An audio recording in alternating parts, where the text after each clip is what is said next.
ഇന്നത്തെ നമ്മുടെ ഓട്ടം വന്നതൊരു പണിഞ്ഞുകൊണ്ടിരിക്കുന്ന ഒരു വീട്ടിലാണ്. ആ വീട്ടിലെ കാഴ്ചകൾ നിങ്ങളിലേക്ക് എത്തിക്കേണ്ടതാണെന്ന് എനിക്ക് തോന്നി.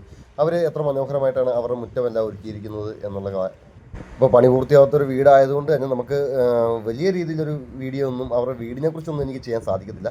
എങ്കിലും അവർ മനോഹരമായിട്ട് അവർ ചെയ്തിരിക്കുന്ന മുറ്റത്തിൻ്റെ വർക്ക് അത് ചെയ്തിരിക്കുന്നത് ഞാൻ ഓടുന്ന ഈ കമ്പനിയിൽ നിന്ന് തന്നെ നേരിട്ട് ചെയ്യുന്ന വർക്കാണ്. അപ്പോൾ ആ ഒരു വർക്കാണ് നിങ്ങളിലേക്ക് എത്തിച്ചുകൊണ്ടിരിക്കുന്നത്.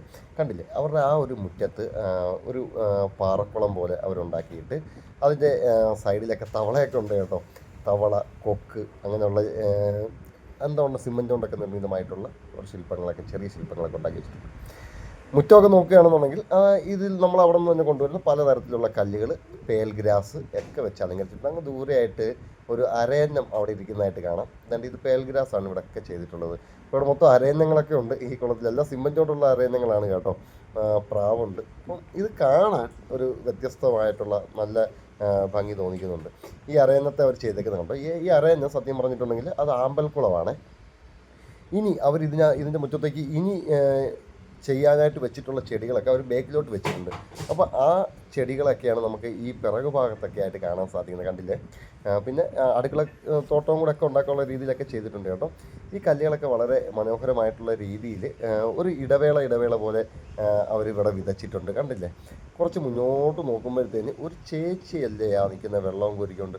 നമുക്ക് ആ ഒരു ശില്പം കൂടെ ഒക്കെ നോക്കാം. അപ്പോൾ ഈ അരയന്നത്തിൻ്റെ നമ്മൾ കണ്ടല്ലോ, ഇത് ഒരു ആമ്പൽക്കുളമായിട്ട് അവർ ചെയ്തേക്കുന്നതാണ് കേട്ടോ. ഇതിനകത്ത് ഗപ്പീനെയൊക്കെ ഇടാനുള്ള രീതിയിൽ. ഇനി താഴെത്തട്ടിലും ഇതേപോലെ ചെടികളൊക്കെയാണ് താഴത്തെ തട്ടിൽ അവർ ചെയ്യാൻ ഉദ്ദേശിക്കുന്നത്. എനിക്ക് തോന്നുന്നു താഴത്തെ തട്ടിൽ ഒരു പക്ഷേ അടുക്കളത്തോട്ടം പോലെ ചെയ്യാനാണ് ഉദ്ദേശിക്കുന്നതെന്ന്.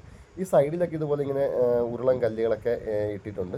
അതിൻ്റെ ഇടവിട്ടുള്ള ഭാഗങ്ങളിലൊക്കെ ഇതുപോലെ പേൽഗ്രാസ് കണ്ടില്ലേ, ഇവിടെ ഒരു ശില്പം പോലെയൊക്കെ വെച്ചിട്ടുണ്ട്. അപ്പം ഈ ശില്പത്തിൽ തന്നെ ഇതിനകത്ത് ഈ കുടത്തിൽ നിന്ന് തന്നെ വെള്ളം താഴേക്ക് വീഴുന്ന രീതിയിലൊക്കെ ചെയ്യാൻ പറ്റുന്ന രീതിയിലുള്ളതാണ് കേട്ടോ അതൊക്കെ. അപ്പോൾ ഈ സൈഡിൽ നട്ടിട്ടുള്ള ചെടികളൊക്കെയാണ് നമ്മളിപ്പോൾ ഈ കണ്ടുകൊണ്ടിരിക്കുന്നത്. അതിൽ ഈ ഇത് കണ്ടില്ലേ, ഈ പന പോലുള്ള സാധനങ്ങളൊക്കെ കണ്ടില്ലേ, ഇതൊന്നും പേരൊന്നും എനിക്ക് അത്ര വ്യക്തമല്ല കേട്ടോ. പിന്നെ മുന്നോട്ട് വരുമ്പോഴത്തേക്കുണ്ടല്ലോ ഇതൊരു കുളമാണ്, കിണറൊന്നുമല്ല, കുളമാണ്. നമ്മൾ നേരത്തെ കണ്ട ഒരു ആമ്പൽക്കുളമില്ലേ, അതുപോലെ ഗപ്പിയെ വളർത്താനായിട്ട് ഉതകുന്ന രീതിയിലുള്ള കുളമാണ്. അപ്പം നമ്മൾ ചേട്ടന്മാർ ഇവിടെ ലോഡ് ഇറക്കിക്കൊണ്ട് നിൽക്കുന്നതേ ഉള്ളൂ. അപ്പോൾ ആ വീടിൻ്റെ കാഴ്ചകൾ ജസ്റ്റ് ഒന്ന് പുറമേ ഞാൻ ഒന്ന് ഓടിച്ച് കാണിക്കുന്നതേ ഉള്ളൂ. പണി തീരാത്തൊരു വീടായതുകൊണ്ട് തന്നെ നമുക്ക് അതിൻ്റെ ഉൾഭാഗത്തുള്ള കാഴ്ചകളൊന്നും എടുക്കാനുള്ള അനുവാദം നമുക്ക് ചോദിക്കാൻ നമുക്ക് ബുദ്ധിമുട്ടുണ്ട്. കാരണം അത് കാണേണ്ടത് തന്നെയാണ്. പക്ഷേ നമുക്ക് ആ പണി തീരാത്തൊരു വീടിൻ്റെ ഉൾഭാഗത്തെക്കുറിച്ചോ അതിൻ്റെ ജാതകത്തെക്കുറിച്ചൊന്നും നമുക്ക് നോക്കേണ്ട കാര്യമില്ല. അപ്പോൾ ഞാൻ മെയിനായിട്ട് ഇവിടെ കാണിക്കുന്നത് വെച്ച് കഴിഞ്ഞാൽ നമ്മളുടെ കമ്പനി ചെയ്തുകൊണ്ടിരിക്കുന്ന വർക്ക് എന്താണ് എന്നാണ് നിങ്ങളെ കാണിക്കാൻ ഉദ്ദേശിക്കുന്നത്. അതായത് ഞാനിപ്പോൾ ജോലി ചെയ്യുന്നത്, ഞാൻ ഓടിക്കുന്ന ലോറിയാണ് ഈ കിടക്കുന്നത്. അപ്പോൾ ഞാൻ കല്ലും കൊണ്ട് വന്നതാണ്.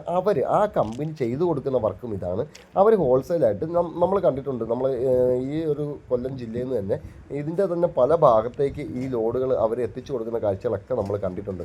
എന്തുകൊണ്ടാണെന്ന് വെച്ച് കഴിഞ്ഞാൽ അവർക്ക് ഇവിടെ നിന്ന് കേരളത്തിൻ്റെ അങ്ങോളം ഇങ്ങോളം ഈ സാധനങ്ങൾ എത്തിച്ചു കൊടുക്കാൻ സാധിക്കുമെങ്കിൽ അത്രത്തോളം വിലയിലുള്ള ഇളവ് ഇവരിൽ നിന്ന് ഉണ്ട് എന്ന് തന്നെയാണ് എനിക്ക് മനസ്സിലാക്കാൻ സാധിച്ചിട്ടുള്ളത്. കാരണം വെച്ചാൽ എന്നെ ഈ ഒരു വണ്ടിയിൽ ഇത്ര ദൂരമൊക്കെ ഇവർ തമിഴ്നാട് വരെയൊക്കെ ഇവർ സാധനം തന്ന് വിടുന്നുണ്ട് എങ്കിൽ തീർച്ചയായിട്ടും ഇവർ ഹോൾസെയിലായിട്ട് നല്ല ലാഭത്തിൽ തന്നെയാണ് ഈ സാധനങ്ങളൊക്കെ വിൽക്കുന്നത് നമുക്കിതിൽ നിന്ന് മനസ്സിലാക്കാൻ സാധിക്കും. അപ്പോൾ അവർ ചെയ്തിട്ടുള്ള വർക്കുകളാണ് ഇതൊക്കെ. അവർ ഡയറക്റ്റായിട്ട് ചെയ്യുന്ന വർക്കുകളാണ്. അപ്പോൾ നമുക്കറിയാം അവർ തന്നെ വർക്കുകളും കൂടെ ചെയ്യുകയാണെന്നുണ്ടെങ്കിൽ അത്രത്തോളം ലാഭകരമായിട്ട് നമുക്ക് ചെയ്യാൻ തീർച്ചയായിട്ടും സാധിക്കുന്നതാണ്. അപ്പോൾ നമ്മൾ വെറുതെ പൈസ വാരി കളഞ്ഞിട്ട് കാര്യമില്ല. എത്രത്തോളം ഭംഗിയിലാണ് അവരത് ചെയ്യുന്നത് എന്നതും കൂടെ അതിൻ്റെ ഒരു കാര്യമാണ്. കാരണം വീണ്ടും അവർക്ക് വർക്ക് കിട്ടണമെന്നുണ്ടെങ്കിൽ ആ ഒരു കമ്പനി എത്ര മനോഹരമായിട്ട് ചെയ്യുന്നത്. മാത്രമല്ല ഇതിൽ പല കല്ലുകൾക്കും അവർ എത്രയോ വർഷത്തേക്കുള്ള ഗ്യാരണ്ടി അങ്ങനെ എന്തൊക്കെയൊക്കെ കൊടുക്കുന്നുണ്ട് കേട്ടോ.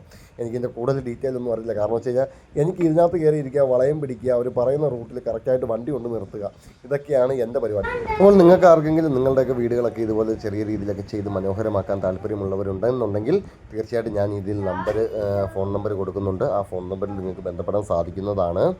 നിങ്ങൾക്ക് വീഡിയോ ഇഷ്ടപ്പെട്ടിട്ടുണ്ടെങ്കിൽ തീർച്ചയായിട്ടും നമ്മളെ സപ്പോർട്ട് ചെയ്യണം. അതുപോലെ തന്നെ അടുത്ത വീഡിയോയിൽ നമുക്ക് വീണ്ടും കാണാവുന്നതാണ്. ഇതുപോലുള്ള കാര്യങ്ങളെല്ലാം നമ്മൾ യാത്ര ചെയ്യുമ്പോൾ കാണുന്ന കാഴ്ചകളെല്ലാം നിങ്ങളിലേക്ക് പരമാവധി ഞാൻ എത്തിക്കാൻ ശ്രമിക്കുന്നതാണ്.